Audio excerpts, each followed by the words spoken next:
So the purpose of the session today is just to share a bit about Five Maturities and our Lighten Your Load experience coming up starting in October.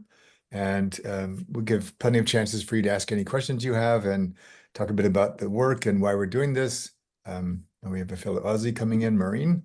Um, and then we'll give you two practices. And in true fashion, we've reinvented the second one on the fly before we came on the air today. So we decided that we learned a lot from this morning about what we think will be even better for people. So you're getting the benefit of just-in-time improvements. So to start, before I move up to the slides, I just want to see what brought you here? What intrigues you about this program? What's sort of on your mind that you imagine this might be helpful for you? But what brought you here? And or how can we be helpful for you today? Hmm. David, would you just talk a little bit? I'm sure you will, but I missed these sessions on the Five Maturities. And so I'm just interested just to get a little bit of an overview. I've already decided I want to do the Lighten Your Load program. Okay. But I'd just like to hear a little bit about what will be in it. And I Okay. guess you'll also be talking about how it'll work with the kind of the small groups as well as the Yeah. sessions that you're conducting. Yeah. So we will do all of that, but I can provide some context that's not on the slides. So as you know, I've been in the coaching space for about 25 years, and writing this paper really helped me bring together a lot of what I've thought about coaching for a long time. And I just sort of observe that coaching is still sort of trapped in some ways in the ghosts of its past. And over the pandemic, sort of everybody became a coach. And then so coaching sort of means now everything and nothing. And so I felt like there's a need for a new vocabulary, some new distinctions. I mean, almost for coaching to coach itself, the kind of things we would do for our clients to imagine how do we make better differentiations in the market? How do we think about coaching in some new ways? And so the Five Maturities is an avenue to begin to frame the conversations about coaching. So right now I'm starting some work with two of the three big associations to begin to explore that question. What does that mean for coaches and how do we develop coaches? And my biggest mission is to help move far beyond competency models, which are quite useful for beginners and not very useful at all after that. And a lot of coaches have invested a lot, like the ones I know on this call, have invested a lot in their career and their coaching skills, but they're kind of asking, well, now what? I have all these things and I've studied all this stuff, but how do I actually mature myself so I can show up for my clients in some new ways? So that's kind of what the Five Maturities are doing. And the first half of the paper was pretty academic. So it's just basically building an academic or a business case for a new way of thinking. And the second half is sort of um, my efforts to begin to lay out some building blocks for what a new future for coaching might look like. Yeah. And I can talk more about that later as we go. So is that enough for now, Maureen? Yeah, lovely. Yeah, that's really good. Thank you. Great. You're welcome. David, just picking up something on the chat from Isabel. She has to have her camera off right now, but she said, I'm interested in the future of coaching and how it is changing very fast. Yeah, wonderful. And then we'll come back to you, Colleen.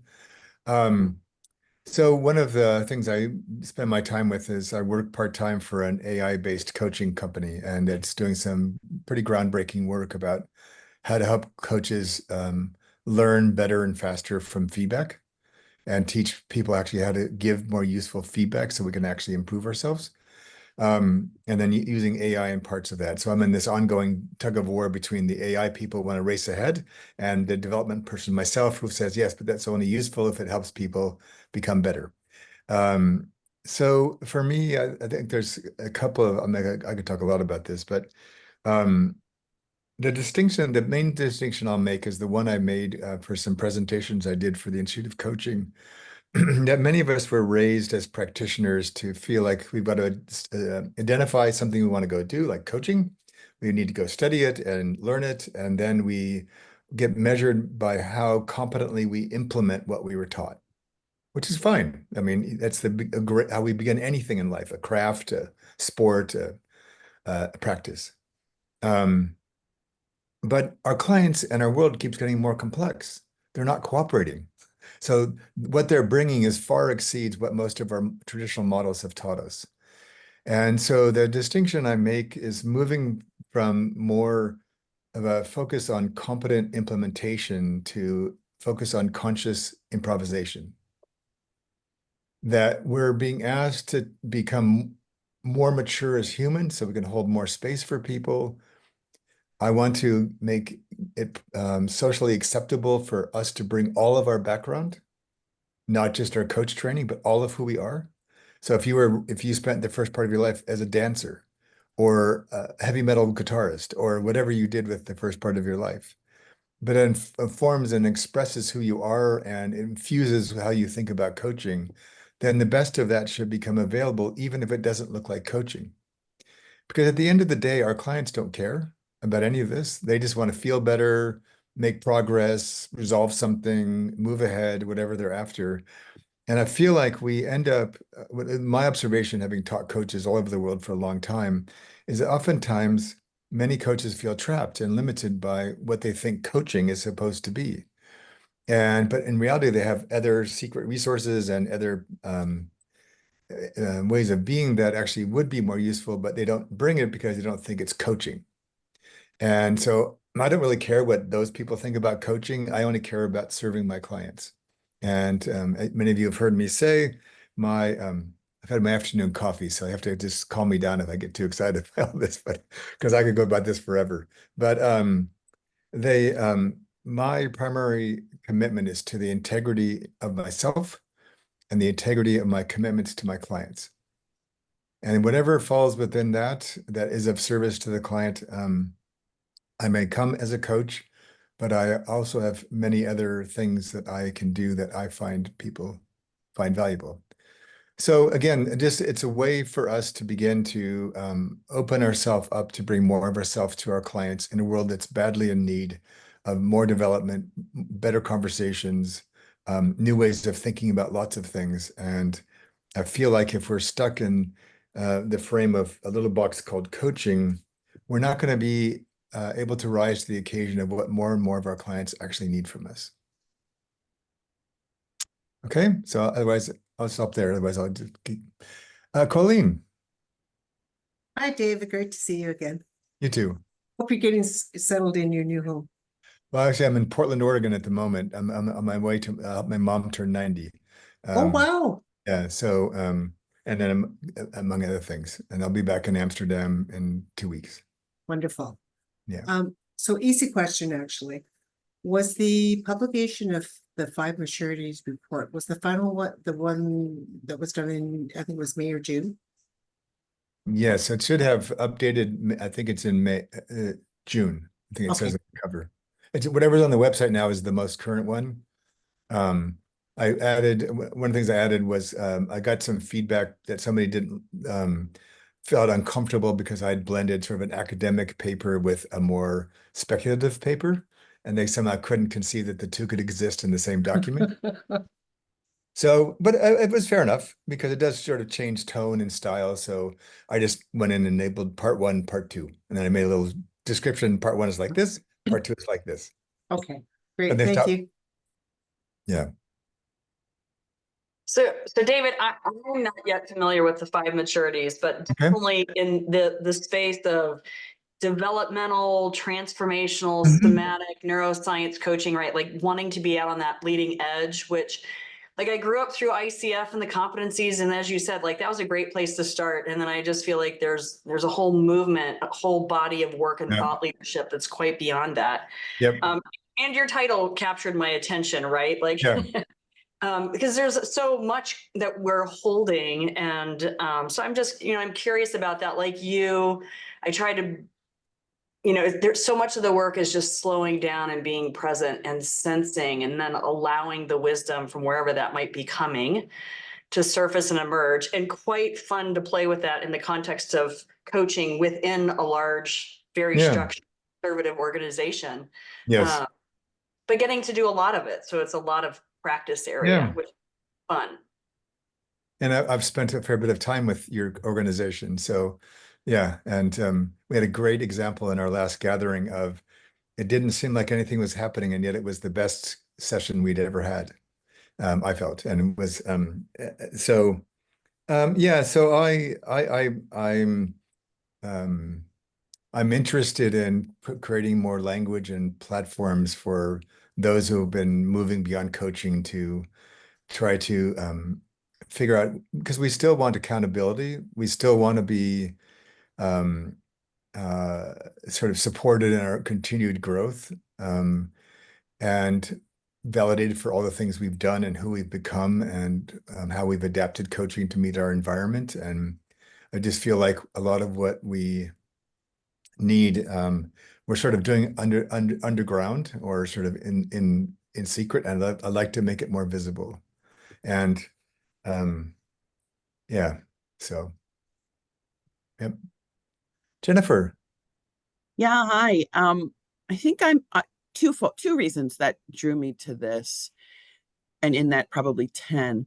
But I organize a group of coaches. I have about 20 coaches that work with us in a program, and always looking for ways to expand on our coach professional development. And I think this material sounded really intriguing as something that we might want to have that group engage with as well. And then secondly, I'm myself in my own transition and thinking, like, I love your work on thresholds and narrative coaching and kind of an adult development guru. So it feels like personally this is the right time and professionally as well. Okay. Yeah, well, thank you. And if I just tie back to the other half of your question, Jackie, about the title of the program. So we called it that because I want to just be clear. I'm not going to teach you the 5 maturities. You can read the report. There's 2 more extrapolated, simple versions of that coming out in journal articles or in coaching, so you can read all that. I'm much more interested in helping you experience the 5 maturities. So the program will be nothing but experiences and reflection and conversation, which is what we'll do a bit today. But part of that, and those of you who've been with me before know that so much of the focus is doing less and letting go. So you can put away your vacuum cleaners. There's nothing to suck up around information here. And I think it paradoxically, because there's a temptation, I just notice a lot of exhaustion in a lot of coaches because they're trying to paddle faster to keep up. And I think that's unsustainable. And we don't need more resiliency programs. We need more conditions in which resiliency is not required. And so the beginning stage of that for me, and I've been smack in the middle of this in terms of moving across continents, is it starts by letting go of a lot. And then kind of clearing the space for ourselves, for our clients, for our thinking. And so a lot of the efforts around the 5 maturity are really about doing, like I said, doing less and really helping to empty our own vessel, stop trying to accumulate or acquire or perfect ourselves, and allow ourselves to be more human with each other, because that's what we're missing in the world in every way, shape, or form. And as we live in a time when like truth and information are under attack all the time, things like democracy are under attack, but also this whole notion of our institutions can't keep up with the world we've created. We've got universities, healthcare, government, and that's bigger than we can address. And I think it's going to ask us to show up in a different way, such that if you were only thinking of yourself as like say, for example, as an ICF style coach, I think you'll be left behind completely. AI can already do most of what a beginning ICF coach can do, and that'll only get better. So I think it's just an invitation to come play and imagine how else could we use all the things we know and have become to liberate ourselves to see if I had my druthers, how would I like to show up to the people I care about? And many of you are already doing that, and many of you are already in that conversation, and we want to use the five maturities and this particular sort of immersion in it as a way to resource you to do that.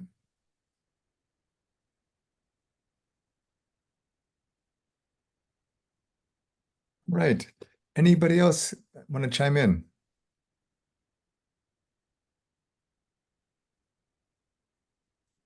All right. All right. So let me just share a few things then.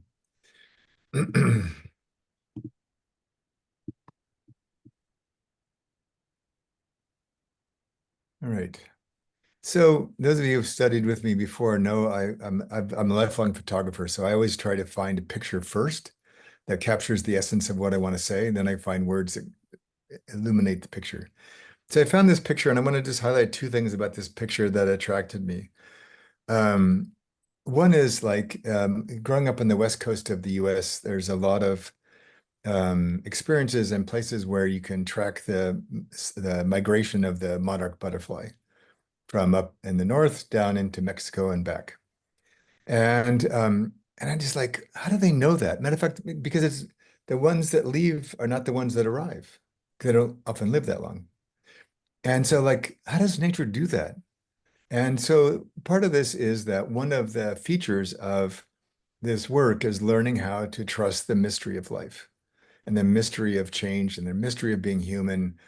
And again, allowing ourselves to be held by bigger things than ourselves. So that's the first thing that I'm inspired by these butterflies, this little fragile creature. How does it know this?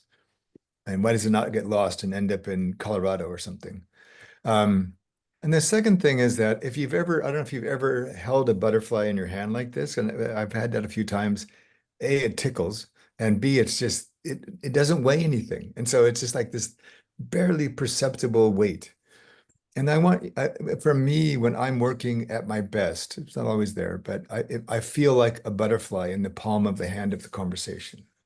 Everything is very light, everything is very simple, everything is very easy.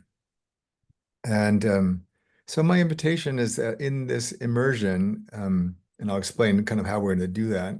My hope is that you would leave feeling lighter than when you started. Okay. So I'm just going to let you read this. I just tried to pull together a few of the sentences from the report that I thought would give you some feel for parts of the five maturities. If this is new for you, and then I'll share in the next slide kind of in more detail about what it includes.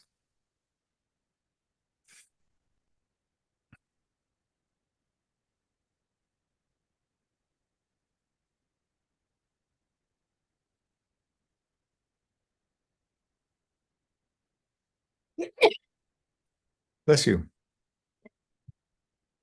Thank you. You're welcome.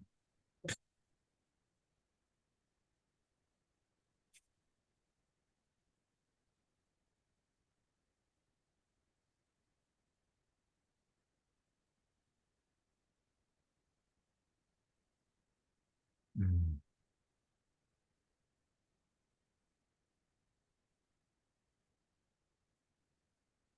So before we move on, I just want to see if anything has spoken to you on this page that you'd like to share about.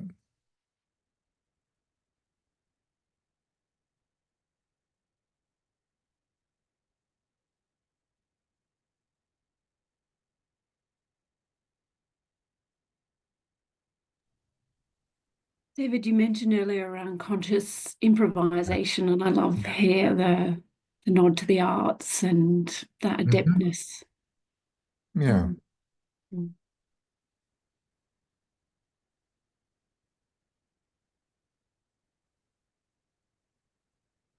I had occasion. My daughter lives in is in Hamburg, Germany at the moment, and I think we'll probably stay there.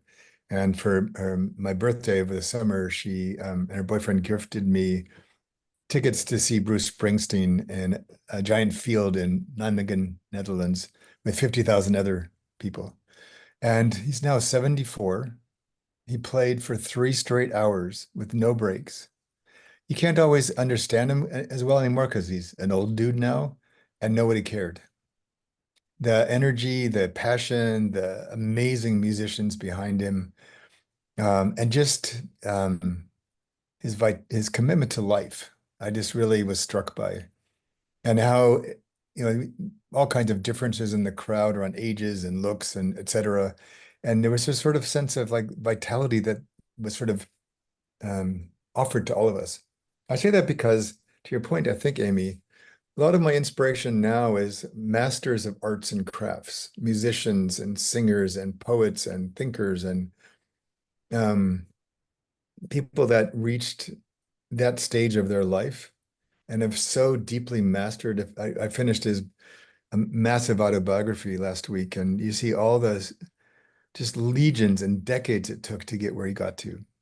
And I think I've never really quite said it this way before, but I think one of the things that's really struck me is that the path to mastery in those kind of spaces is very different than the path to mastery we imagine is true in coaching.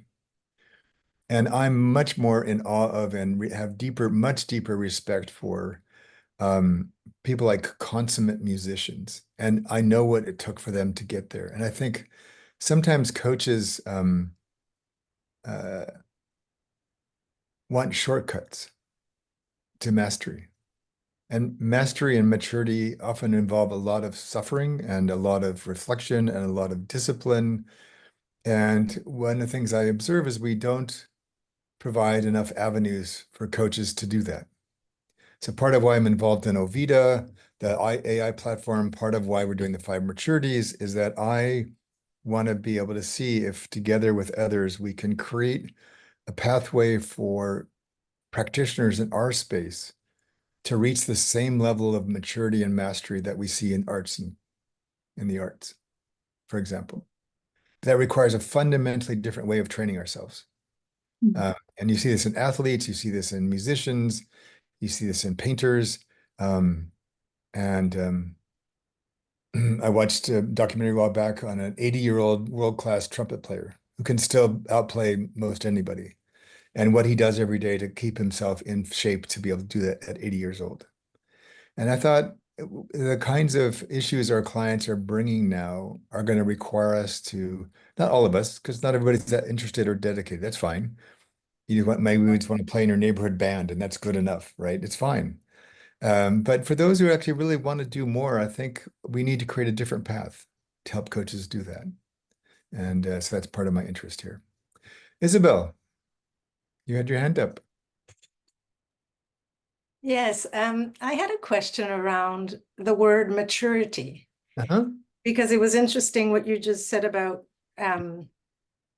mastery. And I think there's a difference between maturity and mastery. When I read what you write, I think of something almost childlike, as we see with musicians that attain this level of mastery like Picasso did. Yeah.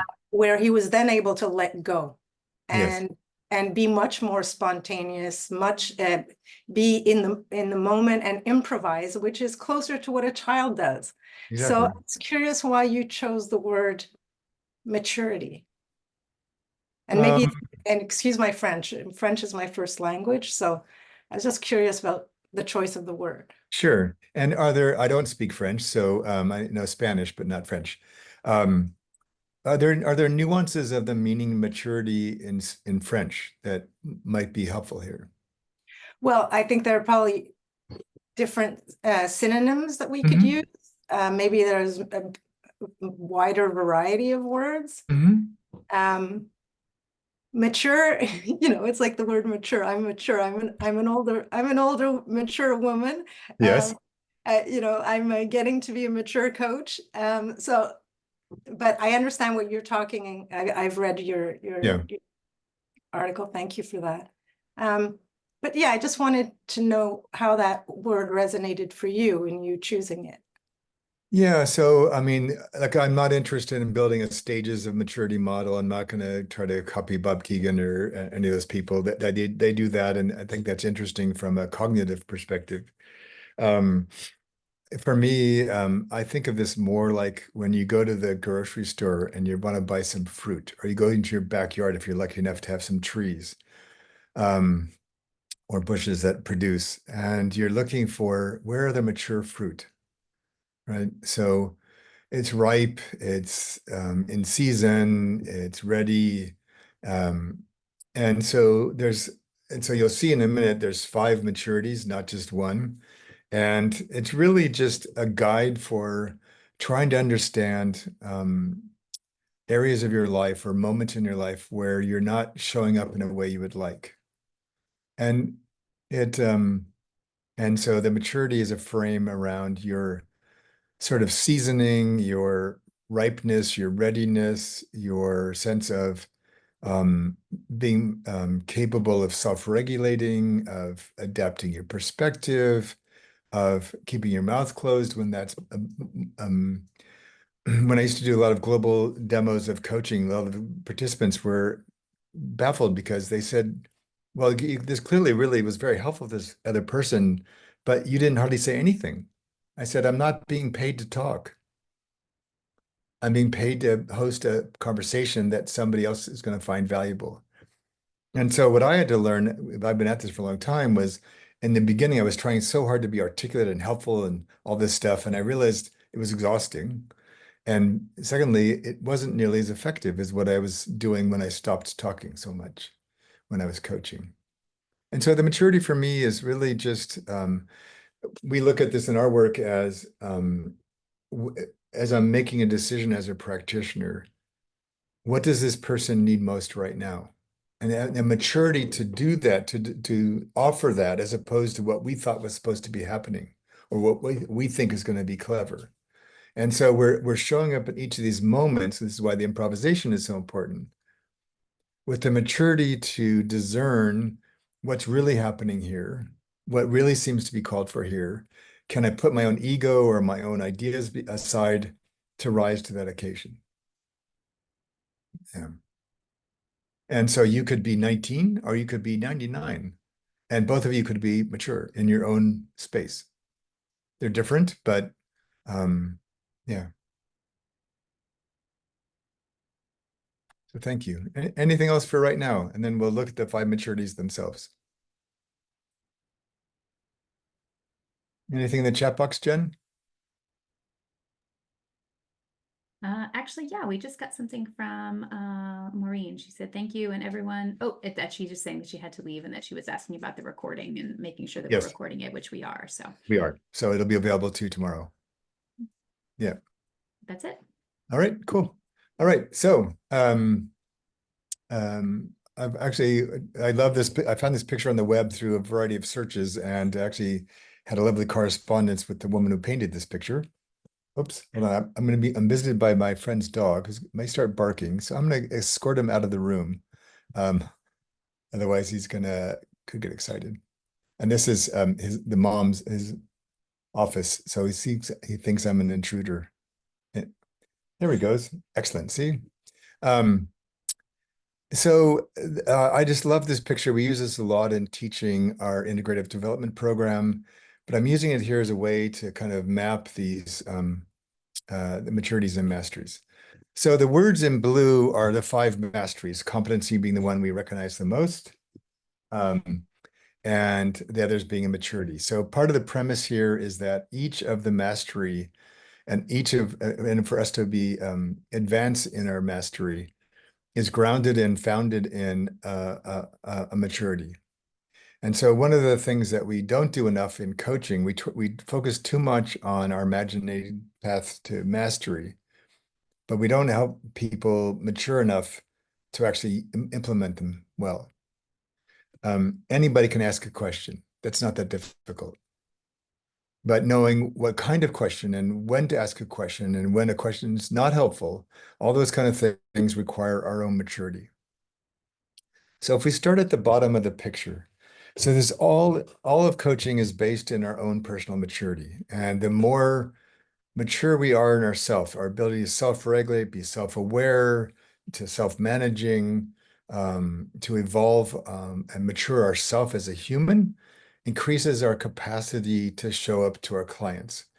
So the example I often give here is if you've got losses in your life that you've never processed or never processed very much, you're going to be hard pressed to show up to a client who just unexpectedly lost their job. Because emotions and questions and energies are going to arise that may make you feel quite uncomfortable. And so for me, this is where all of coaching begins. And yet people often leave coaching to go over do a yoga class or a meditation retreat or whatever else they're doing. And I'd like to be able to bring this more into the center of coaching. Because if you've read the report, you'll know that each of these is actually our primary job as a coach is not even about ourselves. It's to equip our clients to mature in these ways themselves. Because the more mature they are and the more masterful they are of being themselves, the more likely they're actually going to act effectively on what they get from coaching. But so think of personal maturity as the roots. If you've got no roots for a conversation, it's going to be hard to sustain very much when you're coaching. If you can manage yourself at a more mature level, you can breathe through things that are difficult. You can hold space for bigger topics. And what happens as a result is you start to recognize how much you missed in the conversation because you weren't mature enough to like get outside yourself. So spiritual maturity is the aim of spiritual maturity is to increase our mastery of the ability for clarity. The more spiritually mature we are, the more we can see, the more we can change perspectives, the more we can see, like stand back and see the bigger picture. And again, a lot of what a more masterful coach is doing is not because they're necessarily even a better coach. It's just they see more of what's actually going on and what's true and what's real. And this is again, one way of expressing that is this woman in this case, who's, I imagine, is reflecting and dwelling and sensing and trying to get what is really happening here. But a lot of that's, again, part of our own growth. It's not something we're always doing in coaching, but it's who we become and therefore who we can bring to the session. Competency is the one we recognize. And it's the one that's attached to professional maturity. This is, I imagine, as sort of breaking through the soil to actually start doing the work. And if you've got no low personal and spiritual maturity, your roots are weak. Your ability to sense of what's going on is weak. And you can have all the skills in the world. And for basic coaching, you'll be fine. But beyond that, it won't be very effective. But rather than being the end point, I see professional and competency as the beginning of a journey of mastery, really, in some ways. As you're kind of moving out into the conversation itself and moving out into the world and helping the client do the same, do you actually know what you're doing? There's a bunch of research that would suggest that there's not often a quantifiable difference between most master certified coaches and a lot of other people. Again, because those are often, not that there's no discredit of people that have invested in that, but it's often to align with systems that we're in, as opposed to I can be with whatever the water is bringing to me and feel like I have a very good chance of responding well. And it may or may not align with any competency models at all. And so the beauty of what comes next, again, which is, I think as coaching diversifies, we're getting better at this, but not anywhere near where we need to be, is the social maturity to be able to read one's environment, to sense what's happening, to appreciate the context from which and narratives from which the client came and to which the client is going to return. And so that allows us to be much more discerning of out of all the things I know and all the things I can do, not only what would be most useful for the client, but how might I shape that in a way that would be appropriate and useful for this particular client. So again, when you look at a generic skill like open-ended questions, sometimes those are brilliant. Sometimes those are annoying and not very helpful. Open-ended questions can be quite threatening to some people. And so it's not about a blanket adoption of generic skills. It's about the ability to adapt yourself in real time to the real situation that we're actually in. And then the result of all of this work then is what we think of as contextual maturity, which is the ability to sort of sense in any given moment what's happening here, who do I need to be, what do I need to do as the conversation is unfolding in real time. And that leads to credibility in two ways. If you, like people that become, and I know this for myself, people that become true masters of their craft often struggle to teach because they've long forgotten how they mastered what they're doing. And so it's just become who they are. So a lot of what we're doing next year that's going to be different is a lot more things that allow you to discover the work in yourself. And so there's an inner credibility of I sense and understand what's happening and what I'm doing in an intimate way such that I can explain to you. Like if I showed you a video of you coaching and there's a difficult moment, you can tell me, oh, this is what I was thinking and feeling. This is why I made that choice. Oh, I can see it didn't really turn out the way I wanted. Now I think I would do this differently. So there's credibility because you are now have an intimate relationship with your own ability and knowledge. But it's also credible because I find working from this place much more effective than trying to work towards a model. And so it's credible because it works more often than not. So I'm going to stop there. This is just a brief intro, and that's all the teaching I'm going to do today. But and see if there's anything that you would like to ask or share that's coming up for you right now, and then we'll move into a small practice together.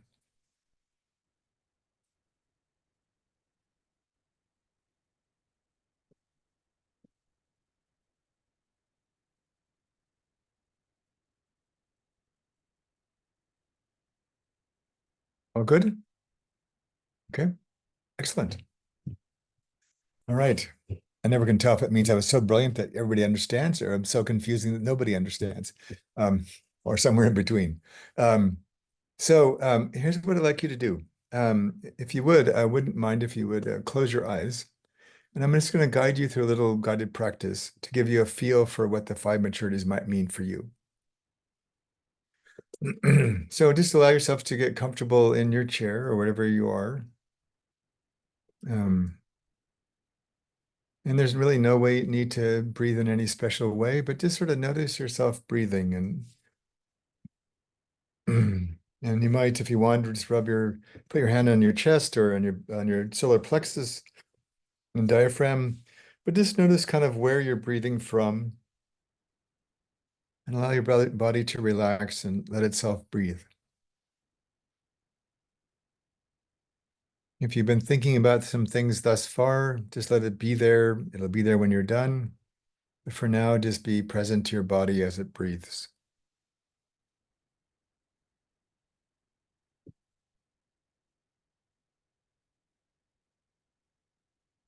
And we're going to start in a moment with your feet as there are roots on the ground.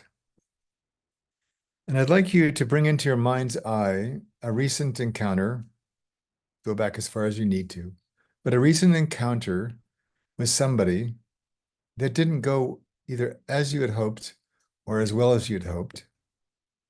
That in hindsight, you realize you could have done some things differently. So again, just sort of think about that. And if something comes to mind, just sort of hold it lightly. And I'm going to guide you through some exploration of that encounter.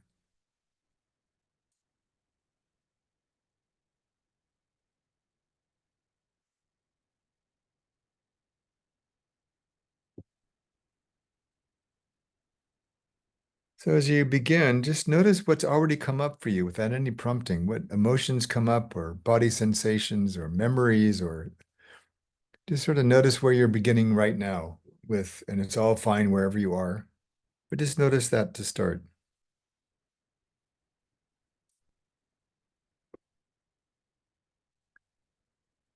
And now I would like to invite you to think about what could you not access in yourself in that moment?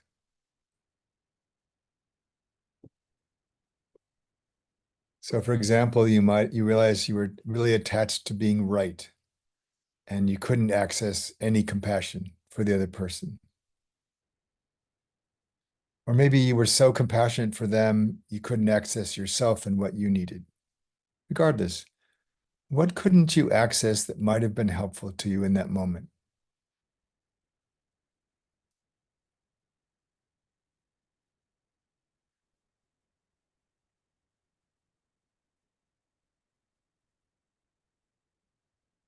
Anything you find here speaks to where there might be some work to do around your own personal maturity.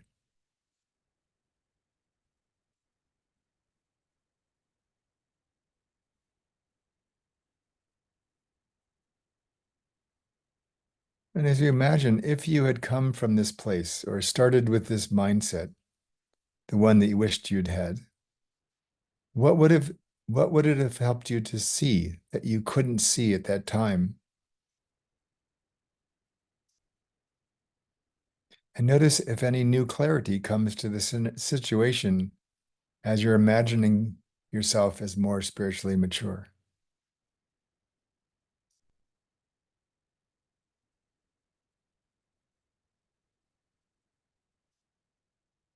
Maybe you realized that you were taking what they said personally, and you couldn't see more of the truth of what was actually happening.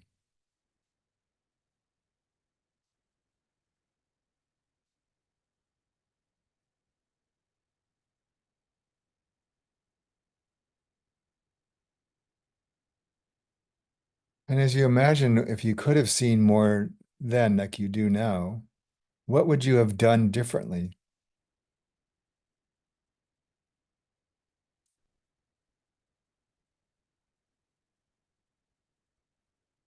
And do you notice, is this something that you know how to do well or not? Maybe it called for a new skill or a skill you didn't think you had much of. But what is the invitation here in terms of what you would do differently?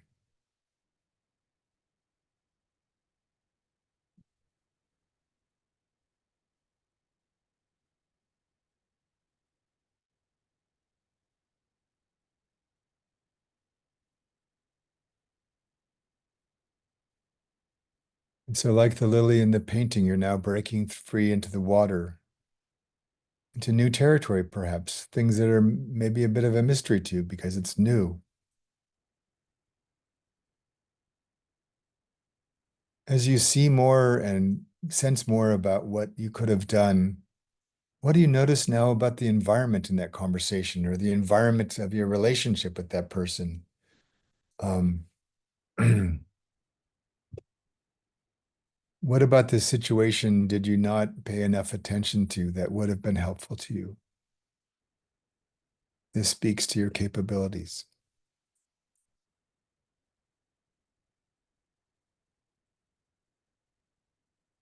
For example, you might recognize, I tried to have that conversation just right after the person got home after a long day of work.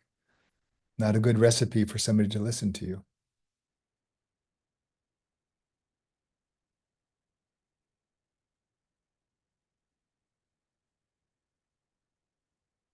And now we move all the way to the top, to the flower and the leaves of our water lily and your contextual maturity.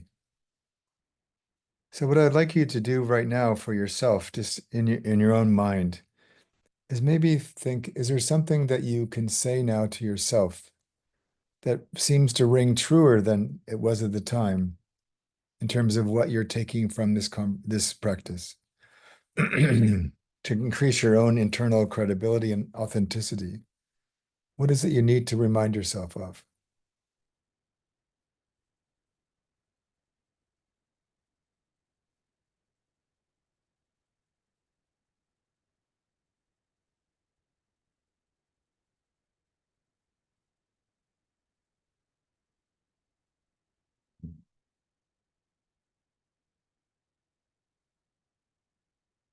Um, when you're ready, I'd like you just to get ready to come back to the room.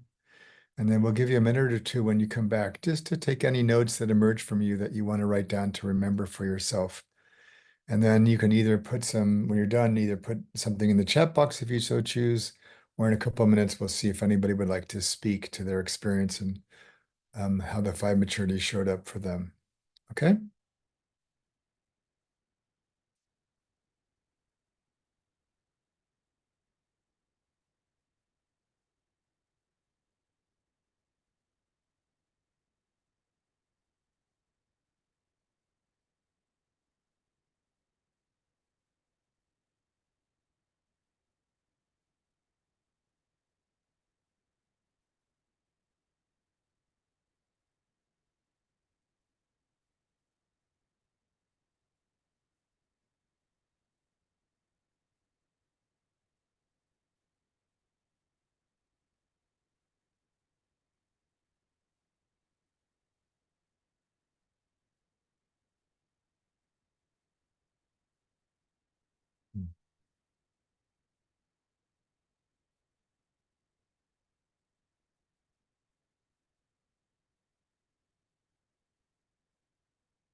Jen, I'll just leave it to you to start surfacing anything that shows up in the chat box when it's time. And then we'll see if anybody else wants to share.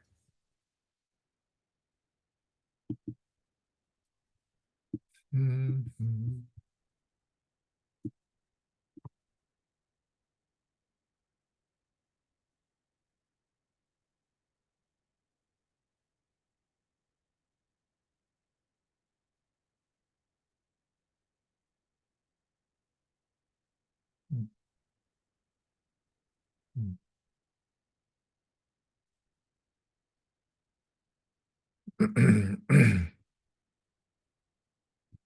So is there anybody who would like to share about their experience or what they gained from that?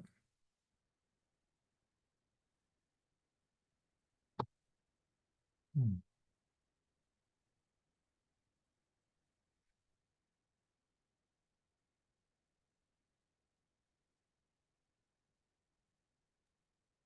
Yeah, Jennifer. Yeah, I think it's really an interesting question to think about what could you not or access in Mhm. that moment. I think for me, it was a situation where I could acknowledge that I was feeling dismissed Mm. and threatened. And as a result, I couldn't access much maturity at all. Right. Yeah. Yeah. And in some way, we do a lot of work around constructive dialogue, and Hmm. right, you're triggered like that. You need to just stop and pause. And Yeah. instead I responded with an email. Not my best moment. No. And this is how the maturities start tie together because you might access, oh, I didn't access my own rage at this treatment, this behavior I've experienced. But then going further up, you think, yes, but it doesn't mean I have to express that yet, because Right. it's a new thought or a new feeling, right? Mm-hmm. And yeah, yeah. So thank you for sharing. Are there others who would like to share? I was noticing for me, it's like feeling fatigued and tired, right? My ability to self-regulate just gets very, very low. And Mm. so even though like I had put myself in an environment to be in nature and walking, I still had too much fatigue going on in here. And so then it came like then the defensiveness and like all the other behaviors that I have that I don't like, bringing language that I don't think is helpful in a conversation, right? It was so all those things of the self-regulation, Mm. self-management, and self-aware in the moment, right? I could have just stopped talking or not said anything, but I Yeah. didn't even access like that simple Yeah. move. Yeah. Yeah. And in the paper, we just talk about the symmetrical sort of arc of coach and client being on this maturational journey together. And I mean, a lot of clients work in crazy making environments and experience all kinds of behaviors that are quite antagonistic towards them or whatever. And and so I just want to, like, one of the ways I want to reframe coaching is our fundamental job is to mature, help another person mature.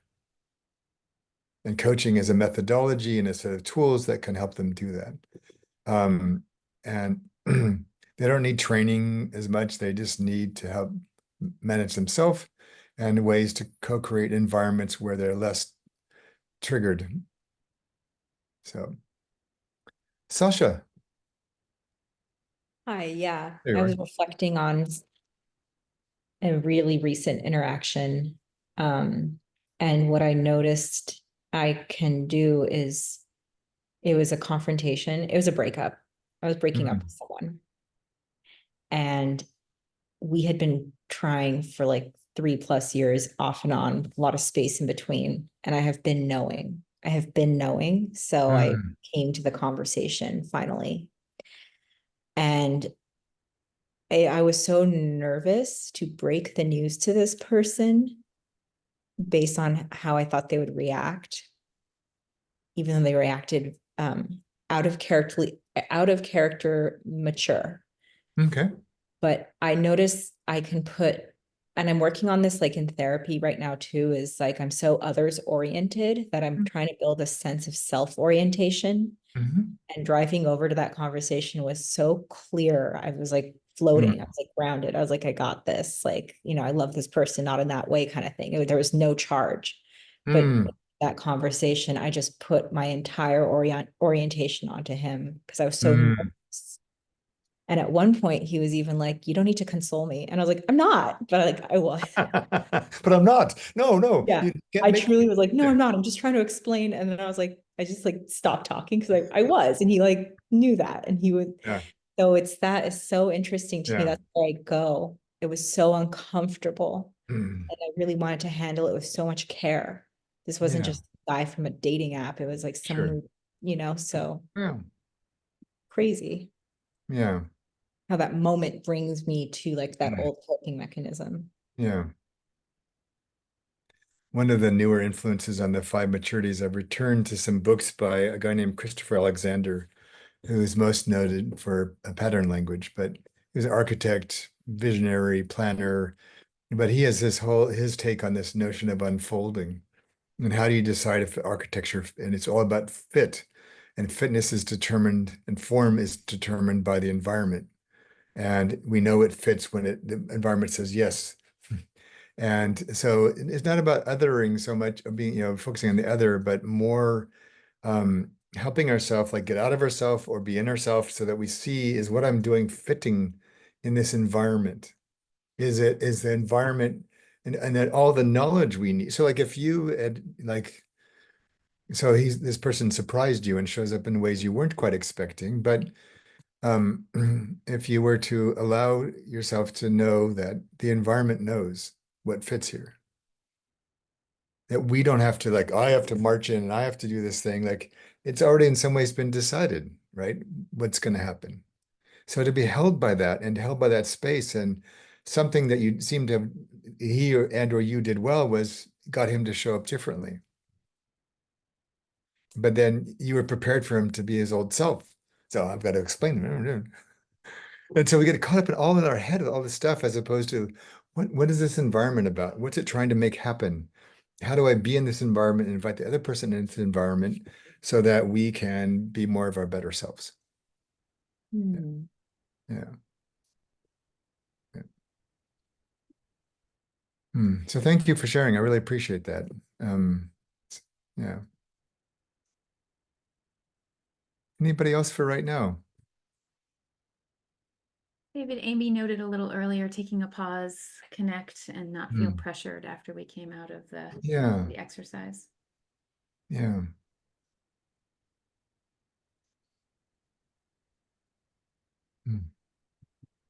I'll also share, David, I did this exercise yesterday, but when I did it today, I had a different experience in that I recognized my lack of ability to connect to humor.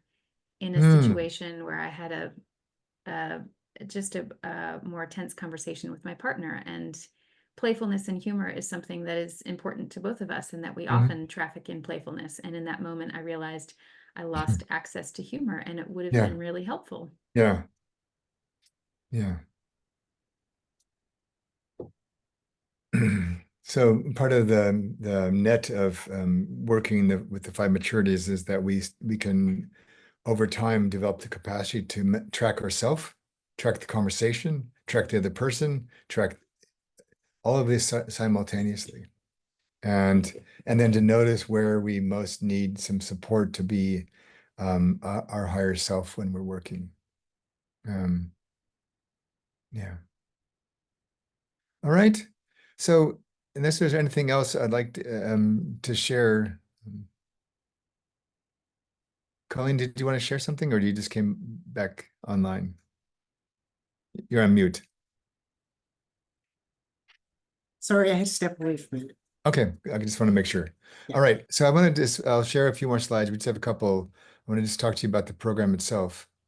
And now it's giving me two choices. This will be interesting. Yesterday in the session, yesterday afternoon, it refused to let me show the slides. It just decided, the Zoom decided I wasn't going to be presenting today. It's going to take me, yeah. So I'll let you just read this for a minute as a setup for the structure for the program.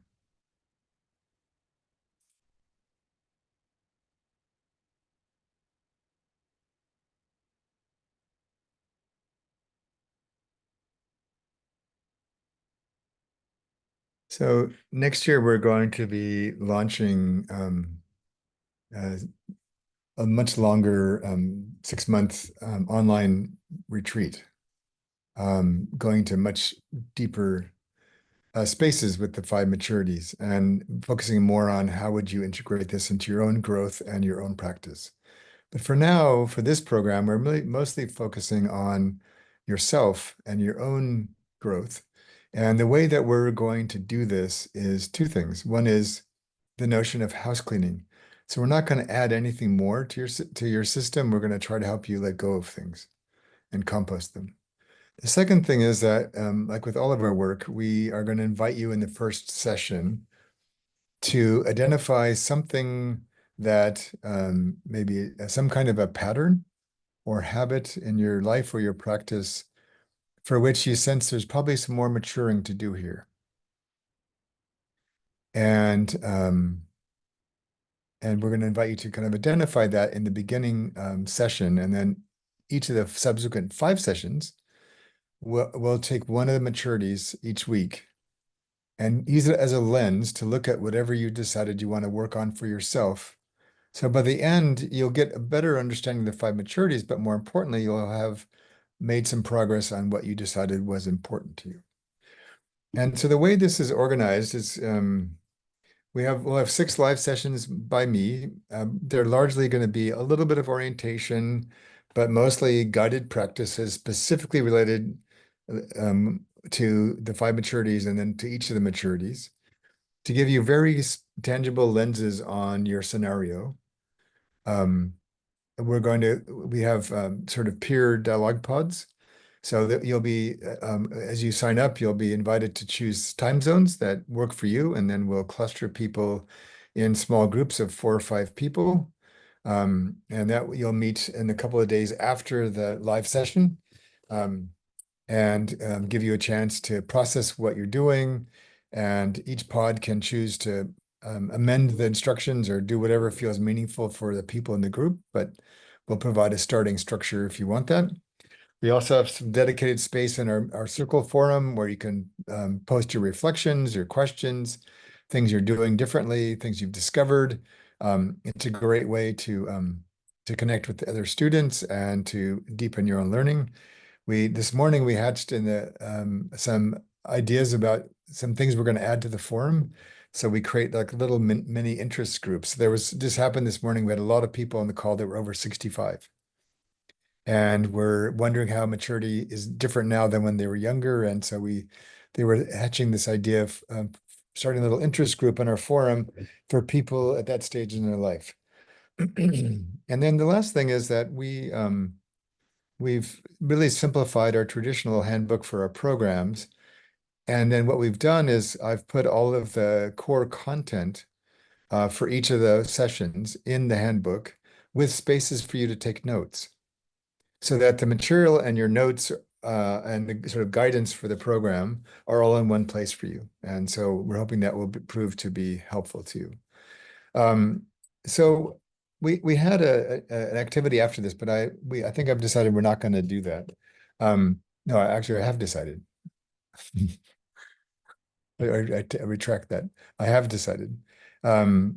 So what I'd like to do instead is just see if there's any logistical questions and that we can answer right now. There's also an FAQ section on the website, and I'll show you the link to go there when we're done. But just want to see if there's any practical questions about the experience itself.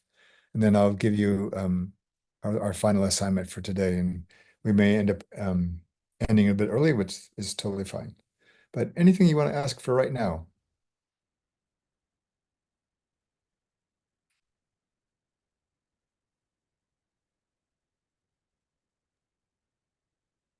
David, I just dropped this in the chat, but my question is your team assigning the pods, or can we bring our own pod to the program experience? So forming pods is always a pain because I want this, and it's like trying to herd kindergartners. And I'm the same way. I mean, I'm not, so we came up with, we thought was a really clever strategy that we're going to say, here's the 8 slots where groups are going to meet, sign up for the one that works for you. Now, if you have a group of people you want to bring, or you have people you want to be with, just write to Steve and he'll make sure that happens. So we're not going to, you're not like you're not ironclad, you're not clamped into the one you signed up for. If something shows up like, oh, some other friends came, I want to be with them, or you want to bring a group of people to come, we can create a pod space for you. This was a way to alleviate all the back and forth while pods try to form. We're going to set that up ahead of time. Then you can sign up for one. And then if you want to make a new choice, just let us know. Jen, could you just put the MI Connect email address in the chat box? So it's just miconnect@themomentinstitute.com. And if you have any special needs around the pods, just let us know, and Steve on our team will make that happen. And just to clarify, we would stay with the same pod, or do you No, sign up weekly for different ones? Stay with the same pod. Yeah, okay. Yeah. And yeah. Otherwise, you have to keep explaining yourself to people, and this way you build continuity. Mhm.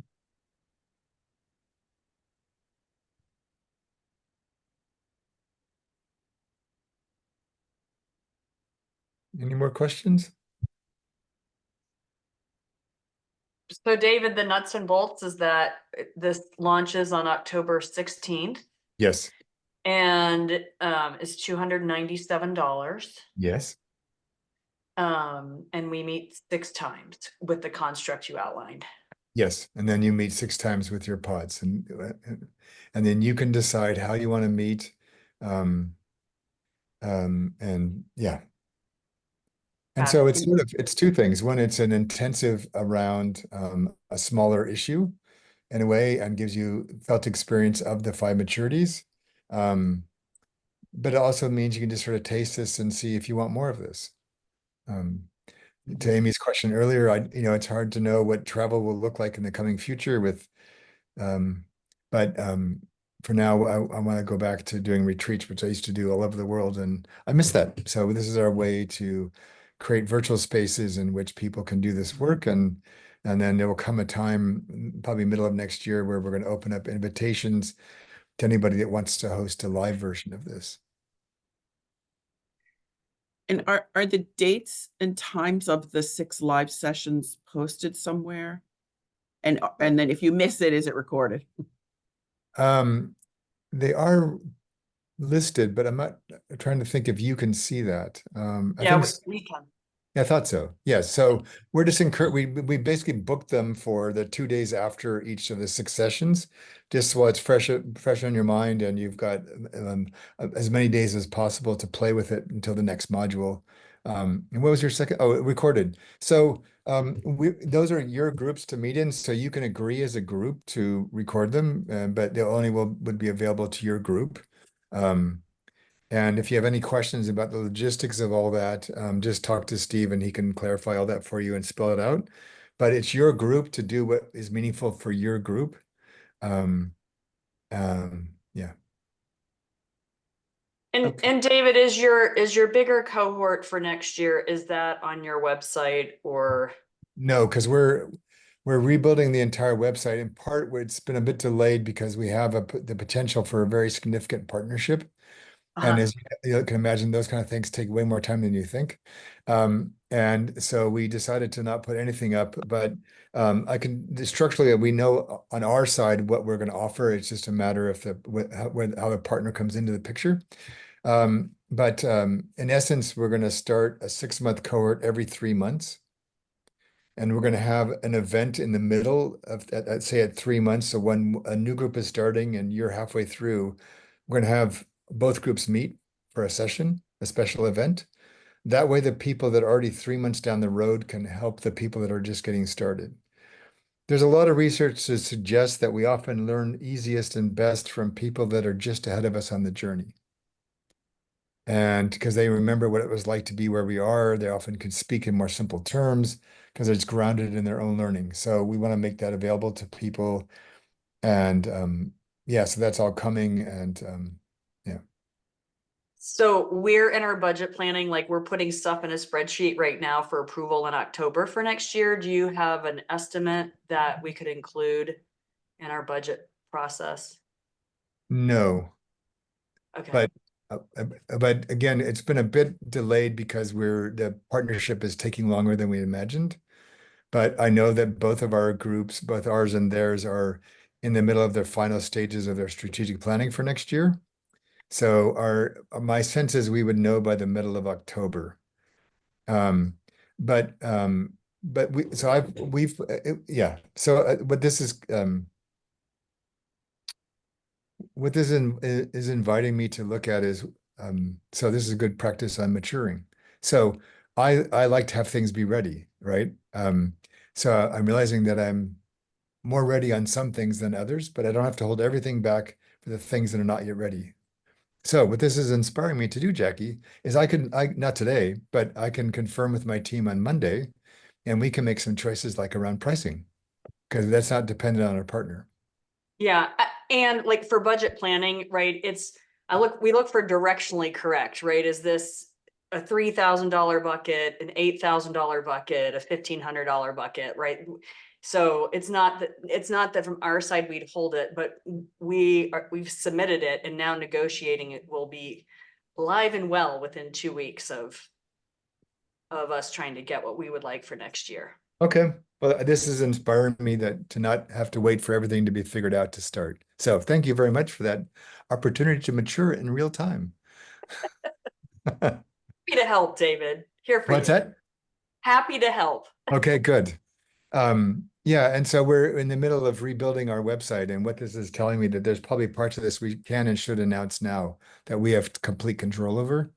Yeah, so I'll bring it up with the team on Monday. Sasha.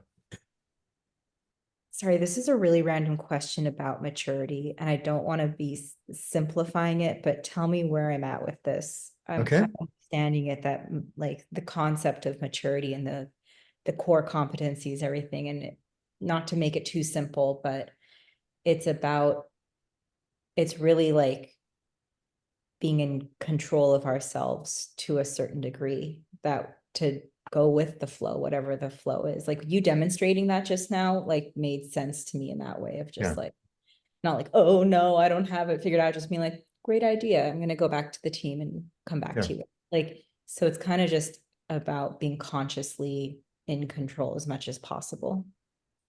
So, sort of. Okay. So I would shift the word control, because that sort of, when we need to control ourselves, it's probably a less mature response. But I agree totally with the spirit of what I think you're saying. So I would say go back to what we did in the practice. There's a couple of components. I look at you have access to more of yourself, and you can access it in real time. Wow. That's a way better way to put it than control. I hear that. I hear the difference.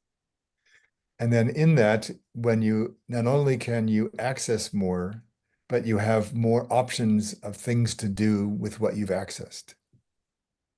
So and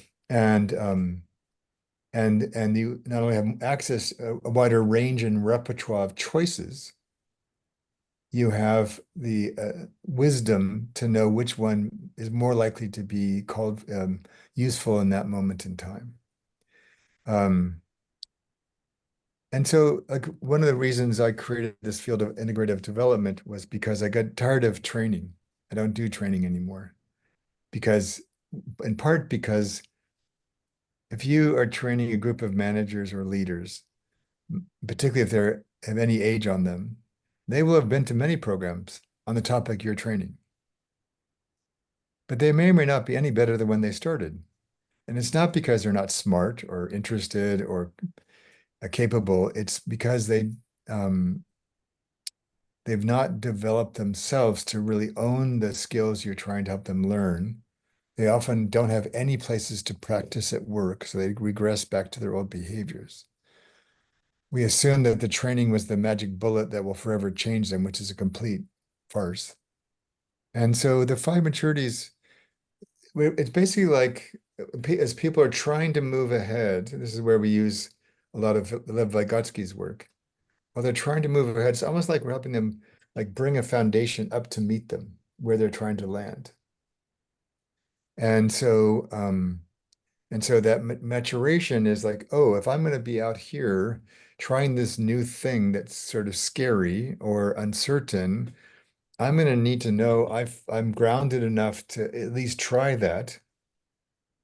And then and there's no way to fully master something without the accompanying maturity, because these two are in constant dance with each other. The more you mature yourself, the stronger the platform for mastery. The more stronger you are in having mastered something, the more that becomes available to you, because you can now generate new things, see new things, and then those are invitations for you to continue to mature.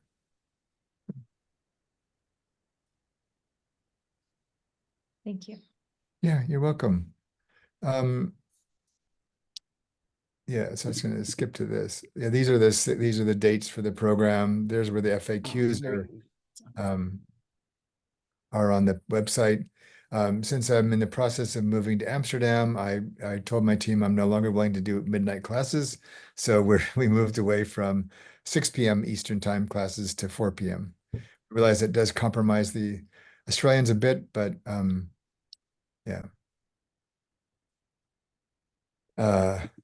Yeah, and so here's the place to sign up and all that. So I'm gonna just take all this down and see if there's anything else that would be useful for you today.